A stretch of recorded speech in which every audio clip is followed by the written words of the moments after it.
Estamos ficando mais velhos e continuamos pobres, desiguais e com pouca capacidade de gerar oportunidades. Há 4 décadas, o Brasil não consegue decolar no crescimento econômico e agora ainda temos a pandemia complicando ainda mais a nossa missão. Qual o tamanho do desafio brasileiro para superar as armadilhas do baixo crescimento e da pobreza? Esses são os temas que vamos tratar hoje com o economista Aode Cunha. Eu sou Mano Ferreira e esse é o Livres Entrevista.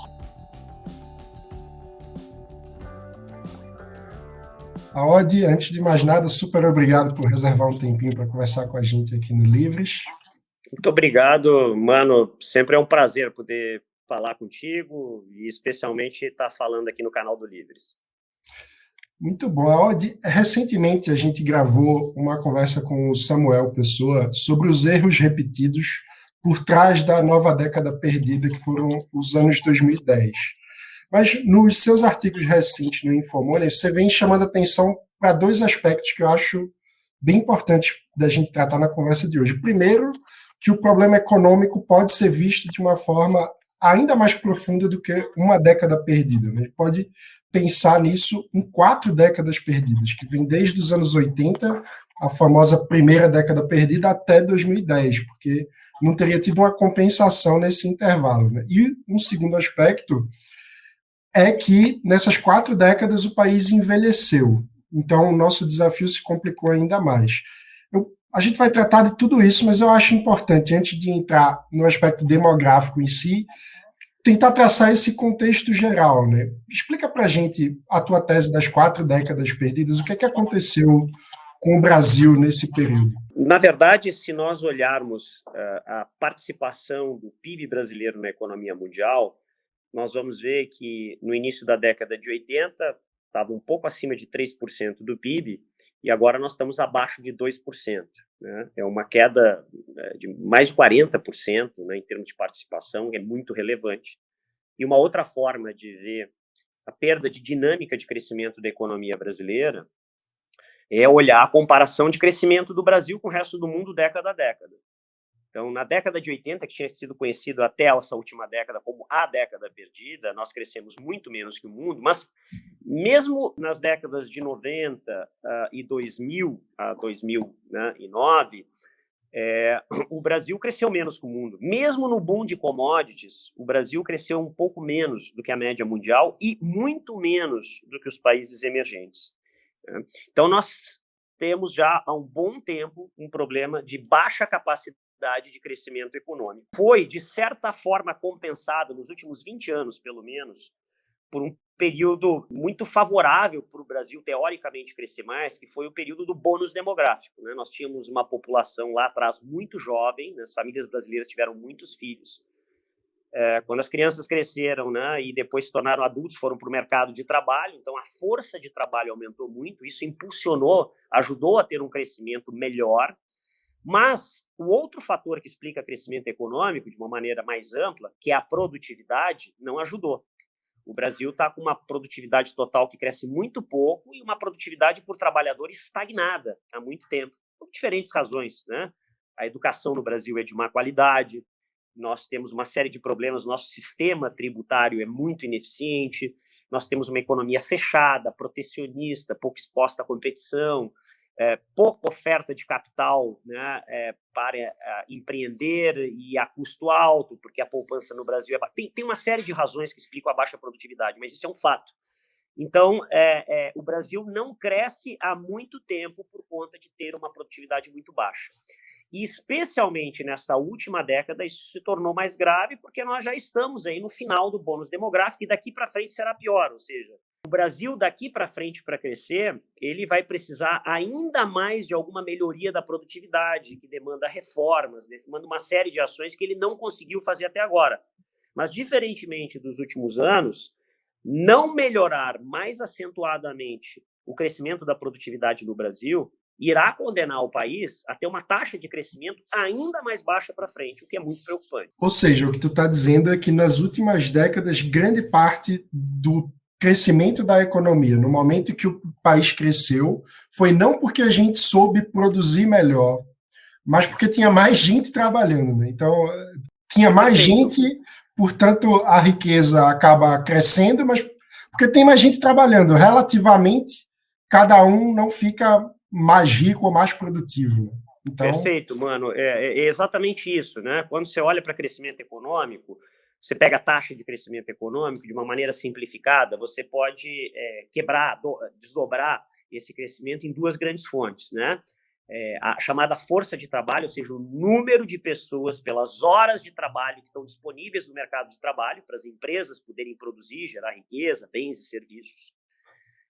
E a produtividade, né? Ou seja, o quanto que essas mesmas pessoas conseguem produzir mais ou menos se elas forem melhor educadas, tiverem um nível de escolaridade melhor, se tiver mais capital disponível, se o país funcionar de uma forma mais eficiente nas suas leis, no sistema tributário, se as empresas forem mais competitivas, porque tem um ambiente concorrencial melhor, tudo isso explica a produtividade. A produtividade tem vários fatores. Mas é fato que quando eu faço o cálculo do PIB, ao final eu posso separar o quanto que veio do aumento da força de trabalho, de horas trabalhadas, e o quanto foi do aumento da produtividade. Se a gente pega, por exemplo, vamos excluir o ano da pandemia de 2020, que é um número fora da curva, uma queda muito grande, mas vamos pegar, por exemplo, o número que eu tenho usado com frequência, 1998 a 2018, né? Uma janela de 20 anos.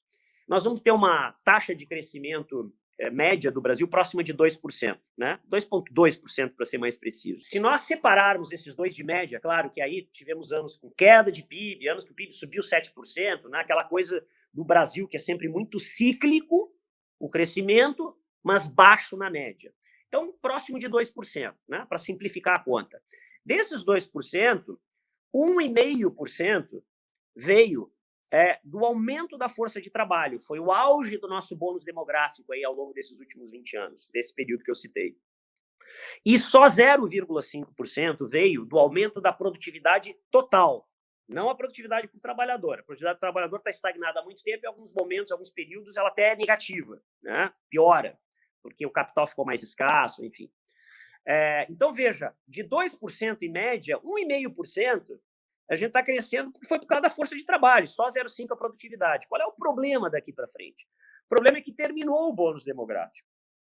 E daqui nos próximos 10 anos, aproximadamente aquele 1,5% vai se tornar 0,5%. Cai dramaticamente. E lá para frente, ao final dessa década em diante, não haverá mais contribuição do aumento da força de trabalho. Todo o crescimento do Brasil terá que vir do aumento da produtividade. Então, se nós continuarmos a ter um crescimento da produtividade total só de 0,5%, significaria que o Brasil, né, para simplificar, só poderia crescer 0,5% ao ano, o que é muito pouco, evidentemente, para melhorar as condições de vida no país.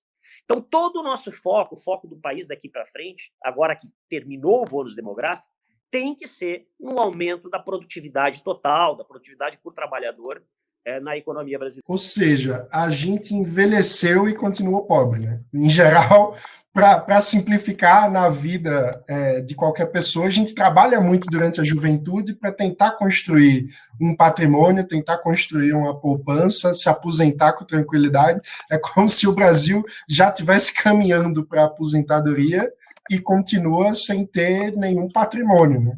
Continua Exatamente, pobre. Mano. É uma frase que se usa muito, né? Que se diz que os países precisam enriquecer antes de envelhecer. Mas é uma frase, evidentemente, que se aplica à vida das pessoas, né? As pessoas, elas nascem, estudam, né? Se formam, se capacitam, vão para o mercado de trabalho, e elas precisam, né? Seja no setor privado, seja nas regras do setor público, mas é o fato que elas ganham renda, né? Acumulam riqueza ao longo da vida produtiva para poder sustentá-las, né? Ao longo da sua aposentadoria, né, da velhice. Mas isso vale para um país, né? E muitos países aproveitaram bem este período do bônus demográfico, né? A Coreia é um exemplo, né? Investiu muito em qualidade de educação, em melhoria de produtividade, e a Coreia hoje é um país bem mais velho, mas fez esse salto aí de um país pobre para um país mais próspero, né? Muitos países da Europa assim também fizeram, né? A Austrália, que ainda é um país, né, relativamente mais jovem em relação à Europa, e outros, mas e o próprio Japão, né? O Japão que é um país que envelheceu mais rápido do que os outros, por diferentes razões da sua formação e da sua história, né? O Japão crescia como a economia chinesa, crescia como o Brasil lá atrás, depois da Segunda Guerra Mundial, e cresceu assim 10, 12% até a década de 80, mas chegou um ponto onde ele envelheceu rapidamente e parou de crescer, mas parou de crescer com uma renda per capita próxima de $40.000, com boa distribuição de renda, né, com pouca desigualdade. Isso é diferente para um país parar de crescer, porque terminou o seu bônus demográfico, quando a renda per capita está abaixo de $10.000 e tem muita desigualdade. Isso é muito mais custoso do ponto de vista social para o país. E esse é um desafio importante que o Brasil vai ter que enfrentar daqui para frente. Aldi, nos debates que começam a acontecer entre pré-candidatos à presidência, tem chamado a atenção uma narrativa do Ciro Gomes, porque ele diz, veja só, o nosso problema é um problema do modelo econômico. E aí ele atribui esse modelo econômico ao famoso tripé macroeconômico, que basicamente, enfim, câmbio flutuante, superávit fiscal. Só que o tripé não foi tão estável assim, né? O que é que tu acha desse diagnóstico do Ciro Gomes? Eu, na minha opinião, tenho um equívoco, né? Nisso, enfim, já participei de alguns debates que ele estava envolvido, né? E com o próprio Marconi, que é o coordenador do programa dele. Eu acho que é preciso separar o tripé macroeconômico, né? Que é ter um programa de metas de inflação, de metas de resultado fiscal, né? Ou responsabilidade fiscal e câmbio flutuante.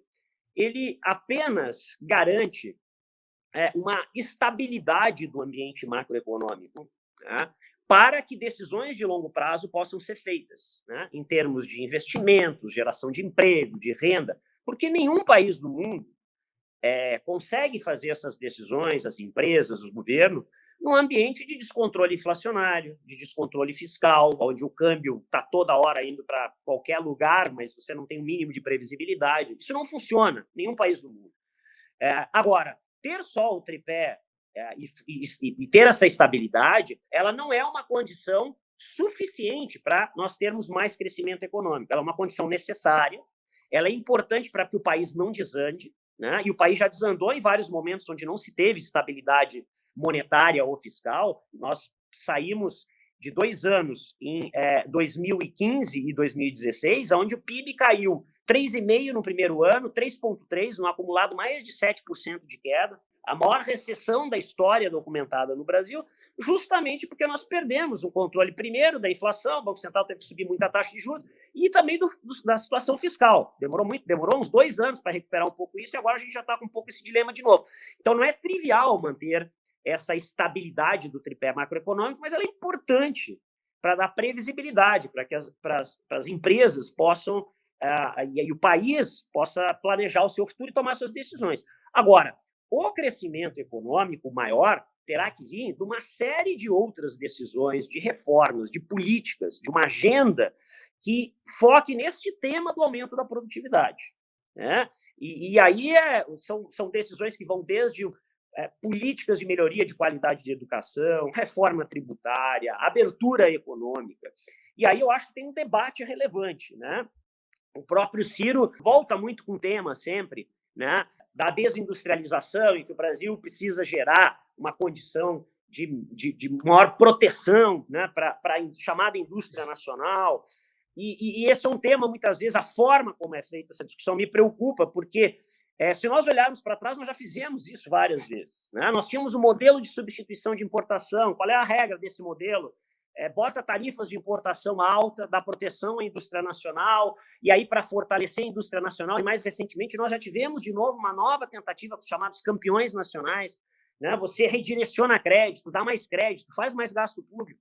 Isso não funcionou no Brasil. E não é que não funcionou lá atrás, muito atrás, não funcionou de novo agora nessa década, quando se tentou fazer isso, né, em 2013, 14, e nós geramos a maior recessão da história brasileira em 2 anos, e note, num período onde o mundo crescia, nós não tivemos nenhuma crise internacional.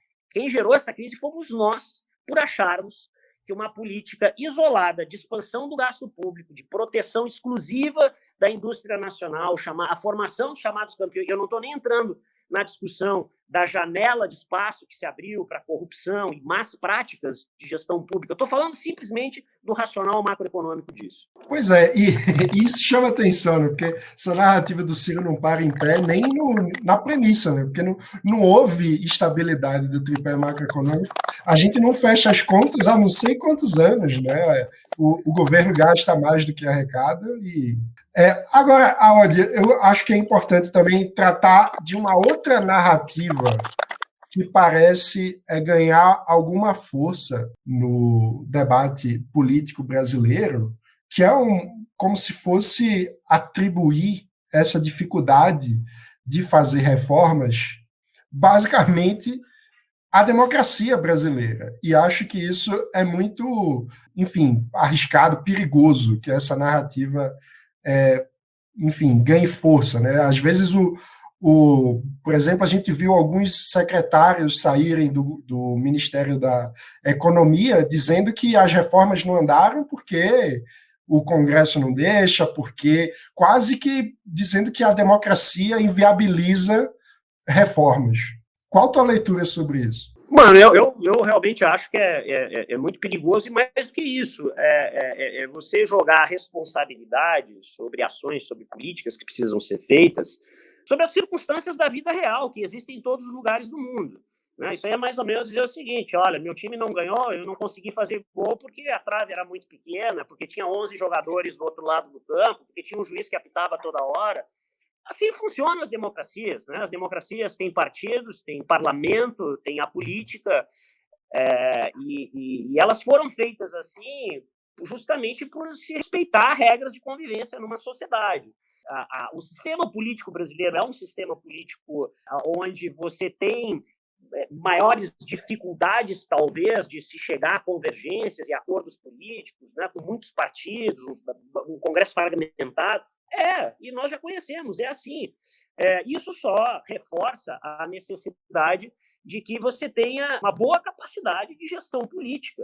Né? Não existe essa ideia, ela é muito irreal, essa ideia de que você constrói uma belíssima proposta de política econômica no papel, no computador, enfim, e ela vai andar sem que você precise negociar, sem que você precise construir politicamente, sem que você precise explicar, comunicar bem. É assim que funciona no mundo inteiro. Alguns lugares têm mais dificuldade de você construir, mas nós sabemos que assim funciona no Brasil.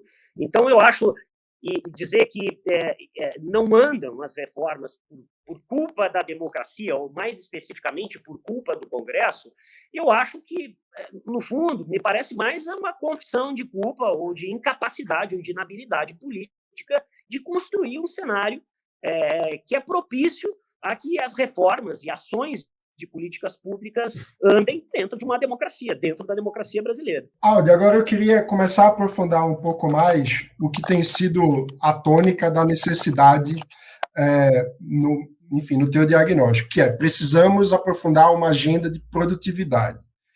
E quando a gente fala em produtividade, ou seja, em fazer com que o trabalhador seja capaz de produzir mais com os recursos que tem, mais em menos tempo, a primeira coisa que vem na cabeça de todo mundo é educação. A educação brasileira, há décadas, tem um desempenho pífio nos testes internacionais. E no contexto da pandemia, a gente tem visto uma tragédia educacional. A gente conversou aqui no canal recentemente com o professor André Portela, que fez uma pesquisa mostrando que o impacto no aprendizado dos alunos de um ano de escolas fechadas era mais de que 4 anos de avanço no IDEB. Ou seja, se a gente já vinha com uma produtividade estagnada, dado o cenário da pandemia, com as crianças longe da escola ou com poucas condições de estudo, o prognóstico é terrível, né? Quer dizer que a gente pode acabar tendo como herança até uma recessão de produtividade se nada for feito com essa geração Covid, como está sendo chamada, né? Qual tua visão a respeito de como o país deve encarar o desafio educacional da geração Covid?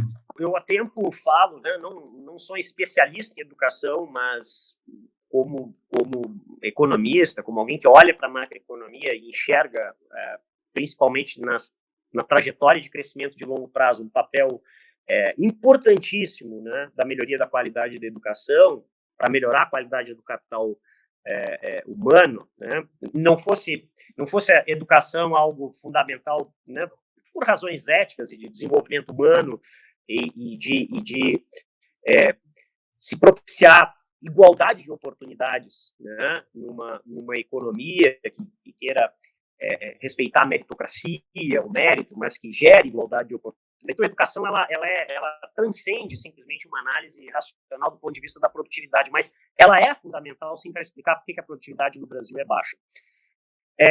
E é muito preocupante, sim, o que vários estudiosos da área de educação têm mostrado sobre o impacto que a pandemia está tendo, especialmente no Brasil, onde a gente ficou muito tempo com as escolas fechadas, e no retorno agora, a gente tem um problema de evasão muito grande, muitos jovens não voltaram para as salas de aula, né? Então você vai ter que fazer um esforço adicional, independente da qualidade do ensino, de botar crianças de novo na sala de aula, jovens principalmente, no ensino médio. Os dados mostram que você tem é muito preocupante como as crianças não voltaram, não é só a regressão e a perda de qualidade do aprendizado para esse período fora da sala de aula.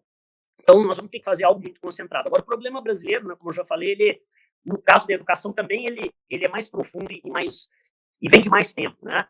O Brasil, nas últimas décadas, conseguiu colocar uma boa parte das crianças em sala de aula, tem esses problemas de evasão, principalmente no ensino médio, mas ele conseguiu colocar, não é um problema de falta de oferta material de escolas, ou das crianças estarem dentro da sala de aula. É um problema de baixa qualidade do ensino, né? De baixo aprendizado, na média, né? Quando a gente olha principalmente para os testes internacionais de PISA.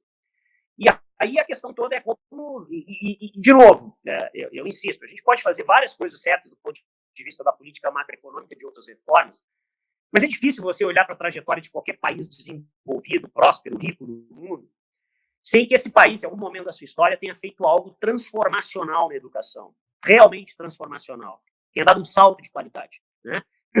E o Brasil não será diferente com o Brasil. E nós somos aqui, na minha opinião, uma sociedade muito tolerante com o nosso fracasso na qualidade da educação. Nós vemos, ano após ano, os nossos resultados, eu diria, quase que vergonhosos no PISA, né? Em aprendizado de matemática, em língua, em ciências, e nós aceitamos isso, né? De uma certa forma. A sociedade não cobra com o vigor que precisaria cobrar de governantes, do próprio ambiente escolar como um todo, a sociedade como um todo.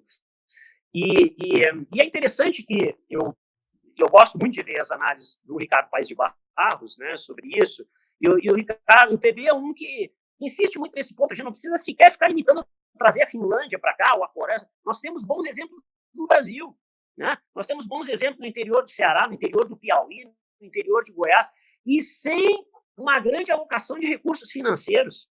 O Brasil, por exemplo, em termos do PIB, ele claro, por aluno ele não gasta que nem o país da OCDE, mas em termos do PIB, que é a renda que o país tem, ele gasta uma boa proporção com a educação já e vem crescendo. Ele gasta em torno de 6% do PIB, é mais do que a média da América Latina, e é uma proporção semelhante ao OCDE. Mas ele gasta mal, né? Ele gasta mal, seja em avaliação, monitoramento das escolas, como se escolhem os diretores, sistemas de carreiras defasados, métodos de aprendizado.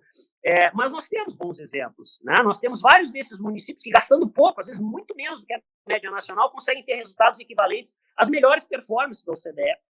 Agora, o que o PB diz? Nós não sabemos documentar bem esses casos e nós não damos escala a eles, né? Eles ainda são a minoria. Então, eu acho que talvez por aí seja um caminho, né? Mas é o fato que não há outra saída para o país a não fazer, a não se dedicar, a não colocar como prioridade um tema de melhoria da qualidade da educação. Eu acho que tem que ser quase como obstinado. Eu escrevi recentemente um artigo para Infomoney com esse foco. Para mim, é a principal agenda de longo prazo do país. Não tem outra que possa ter o mesmo nível de relevância no Brasil do que ter um foco na melhoria de qualidade de educação para todos, em escala, né? Porque nós não vamos ser um país que vai superar o nosso alto nível de desigualdade social só fazendo programas de transferência de renda. Nós vamos precisar fazer isso durante algum tempo, mas se nós não melhorarmos a oferta em termos de igualdade de oportunidades né, para as crianças, para os jovens brasileiros, nós vamos continuar perpetuando esse nível de desigualdade. E aqui a educação tem um papel-chave. Então, a melhoria da qualidade da educação é importante para o país crescer mais e é muito importante para o país reduzir o seu nível de desigualdade também. Muito bom. A gente falou do longo prazo, agora tentando pensar em medidas que tenham um efeito mais de curto e médio prazo, um desafio grande que a gente tem tratado, inclusive conversou com a professora Sandra Rios recentemente aqui, é a questão da abertura comercial, né?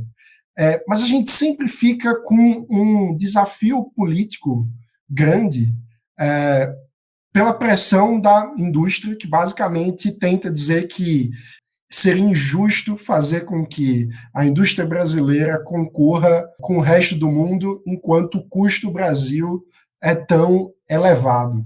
O que é que você acha desse discurso e qual que é a ordem dos fatores? A gente precisa primeiro arrumar a casa para nos abrir para o mundo ou a gente precisa nos abrir para o mundo para forçar a arrumar a casa?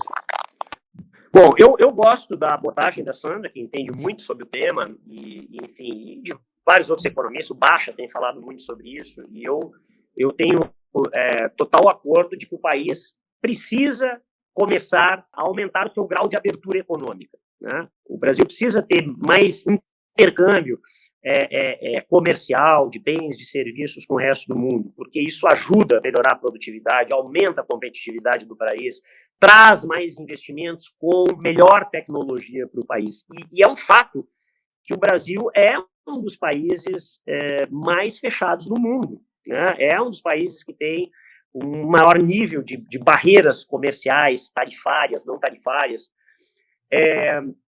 E, claro, é verdade também o argumento de que se nós não melhorarmos outros fatores de competitividade e produtividade, como o nosso sistema tributário, como a qualidade da educação, como o ambiente de negócios, né, a legislação, infraestrutura, que ficará mais difícil para as empresas brasileiras conseguir competir com outras empresas.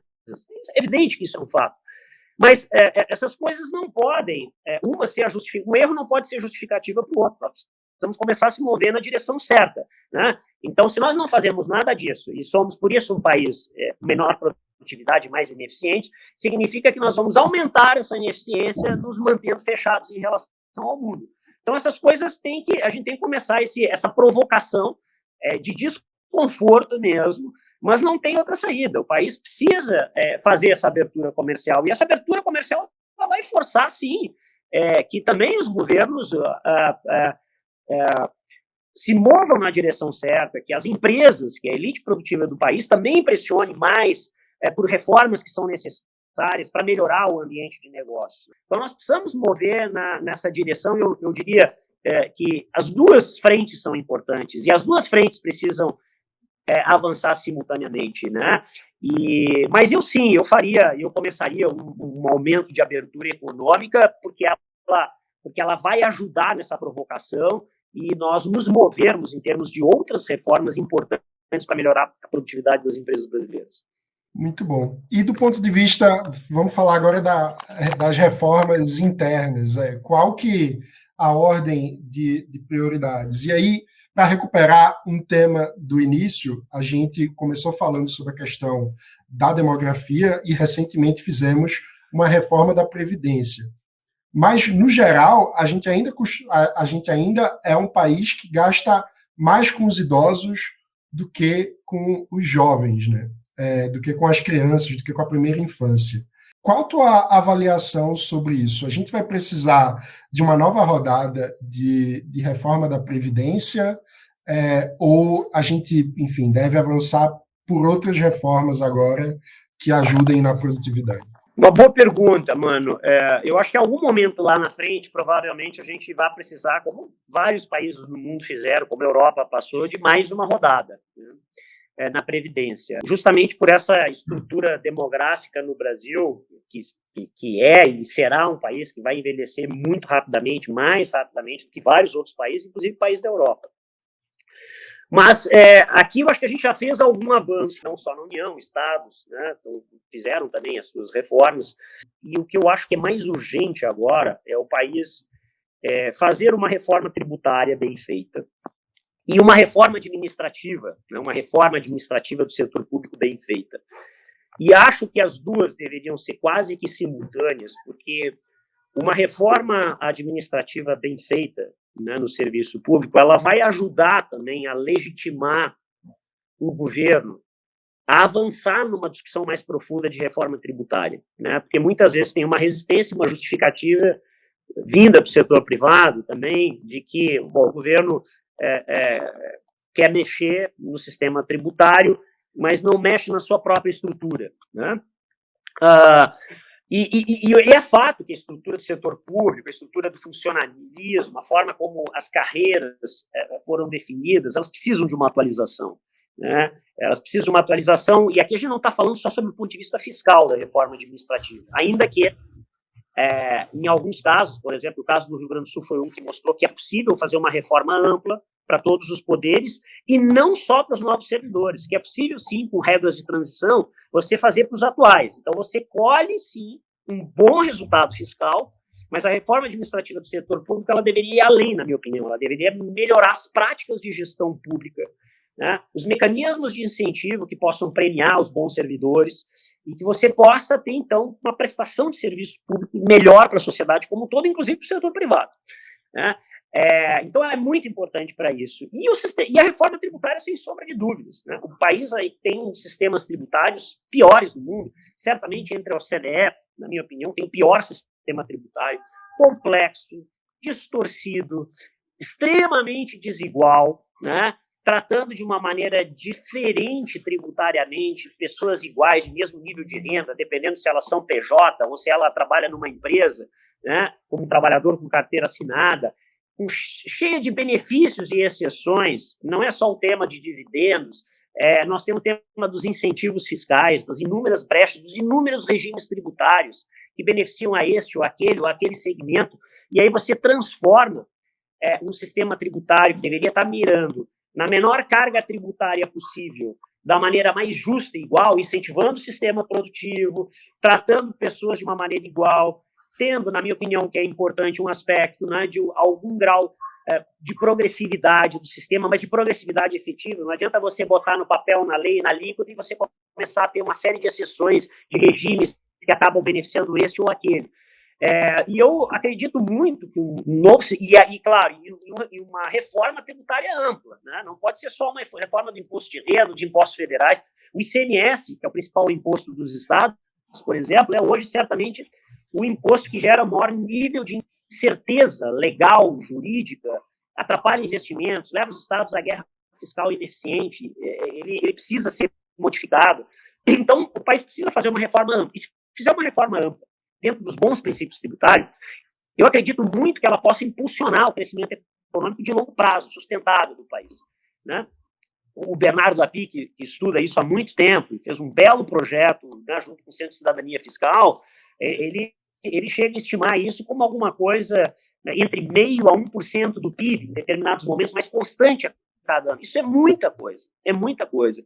E eu acredito, sim, é algo difícil, complexo, precisa de muita capacidade política de negociação, de um governo forte nesse sentido, né, de capacidade de negociação, mas ela é uma reforma vital. Eu diria que ela é a principal, mas eu faria a reforma administrativa concomitantemente, porque o país precisa, o setor público precisa se modernizar, e porque ela também, na minha opinião, ajudaria a legitimar o avanço na reforma tributária. E falando justamente nesse aspecto da legitimação, isso me lembra um aspecto que você tem tratado muito ao longo de toda a pandemia, que é a postura do setor público brasileiro diante dos desafios, especialmente da elite do setor público brasileiro, diante dos desafios que a população como um todo enfrenta em contextos como esse, né? Você chama atenção o fato de que, enquanto a renda de todo mundo está caindo, a gente vê o setor público não apenas mantendo sua renda estável, como às vezes até,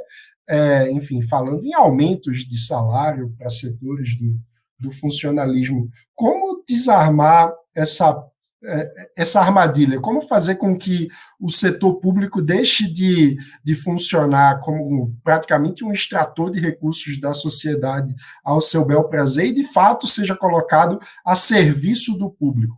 Então, mano, na verdade, eu gosto muito esse é mais um tema que eu encaixaria, né, num argumento geral. O Marcos Lisboa usa muito isso, né? E eu gosto dessa expressão, que é tratar os iguais de maneira igual, né? Quando nós falamos, né, em elites no país, a gente fala de uma maneira geral desta ideia, né, de que isso existe tanto no setor privado quanto no setor público, né? De que nós temos uma elite que, ou por capacidade de pressão, né, e exercem poder que lhes trazem uma condição de tratamento, e muitas vezes de tratamento do Estado diretamente, diferente, muitas vezes daqueles que mais precisam, né? E o setor público brasileiro, evidentemente que a gente não pode generalizar, há muitos servidores públicos muito qualificados, prestam bons serviços, mas se a gente olha do ponto de vista de remuneração, e principalmente na União, vários trabalhos já foram feitos, inclusive do Banco Mundial, mostrando que há um prêmio de pagamento muito maior do que em relação ao setor privado para trabalhadores nas mesmas condições, mesmo tipo de formação, de habilidade, e isso comparado com outros países do mundo, com a OCDE, com outros países emergentes. O Brasil fica muito acima, chega a ter, esse prêmio chega a estar acima de 100%, dependendo do período. Então, de novo, não é um caso só da pandemia, né? O que eu comentei um pouco na pandemia é que num momento onde a gente tinha altíssimas taxas de desemprego, o país com uma situação muito difícil, todo o setor privado muito difícil, a gente não viu sequer algum esforço de demonstração de solidariedade por parte do setor público e enfim, de diferentes categorias, como se viu em outros países. Vários países aqui na América do Sul, na América Latina, fizeram reduções temporárias do salário, né? E notem que ninguém estava falando de estabilidade no emprego, né? As pessoas do setor privado perderam seu emprego. Então, eu usei esse caso da pandemia, mas eu acho que é uma discussão mais ampla, né? Quando a gente faz várias comparações também de algumas categorias, e não só no executivo, mas principalmente no judiciário, legislativo, e compara, e aqui de uma maneira geral, estou falando de juízes, auditores, deputados, a gente compara com outros países que são mais ricos do que o Brasil, o país, e mesmo fazendo a comparação em dólar, as remunerações são mais elevadas, né? Em muitos casos. Então, eu acho que, de novo, volta ao ponto de que, na minha opinião, isso deveria ser objeto de discussão mais amplo, numa reforma administrativa bem feita. Muito bom. Os desafios são enormes, né, Audi? Agora, já para concluir, muito obrigado aqui pela conversa, mas você está otimista diante de tantos desafios? O Brasil tem jeito, depois de 40 anos de décadas perdidas? Eu me obrigo sempre a fazer um exercício de otimismo, né? Porque eu acho que a vida fica melhor. Né? E eu acho que há razões também, há uma forma de nós olharmos de uma maneira otimista. Né? Quando eu insisto, por exemplo, que o país tem um desafio crucial para elevar a sua produtividade, e que se nós não fizermos, nós vamos ter taxas de crescimento ainda menores do que nós tivemos nesses últimos 20 anos, particularmente nos últimos 10 anos. Por outro lado, dá para olhar o copo meio cheio, sim. Nós temos tudo para fazer em termos de aumento da produtividade, né? O fato de nós não termos feito lições, por exemplo, em termos de melhoria da qualidade da educação, que outros países já fizeram, também significa que nós temos um enorme espaço para melhorar a educação, o aprendizado das novas gerações, em relação às gerações que já estão no mercado de trabalho hoje. Então, nós poderíamos ter novas gerações com um nível de capacitação, de produtividade do trabalho bem maior, né? Acabamos de falar do nosso sistema tributário, que, na minha opinião, entre os países desenvolvidos e emergentes, é o mais atrasado, se não um dos mais atrasados, é o mais atrasado, né? E nós teríamos enormes ganhos relativamente rápidos de aumento de produtividade, de capacidade de investimento. O país, também falamos, é um país muito fechado, dos mais fechados em relação ao comércio exterior. Isso também traria um potencial de crescimento melhor. Então, todos os lados que nós olhamos, dá para se pensar que o Brasil tem um enorme espaço de capacidade de aumento de produtividade, de melhoria também, de oferta, de qualidade da gestão pública, de serviços públicos, que pode ajudar muito também a melhorar não só o tema de crescimento econômico, mas de desigualdade de oportunidades, que acabam depois se reproduzindo em desigualdade de renda, em diferentes desigualdades sociais. Então, eu sou otimista no sentido que, se nós quisermos, né, se o país se convencer como sociedade, amadurecer, tomar uma direção política no rumo certo, ele tem muito espaço para melhorar em relação ao que nós temos sido recentemente. Então, nesse sentido, eu sou otimista, sim. Muito bom. Com esse sopro de otimismo, a gente conclui o nosso Livros Entrevista de hoje. Audi Cunha, super obrigado por essa conversa. Muito obrigado, mano.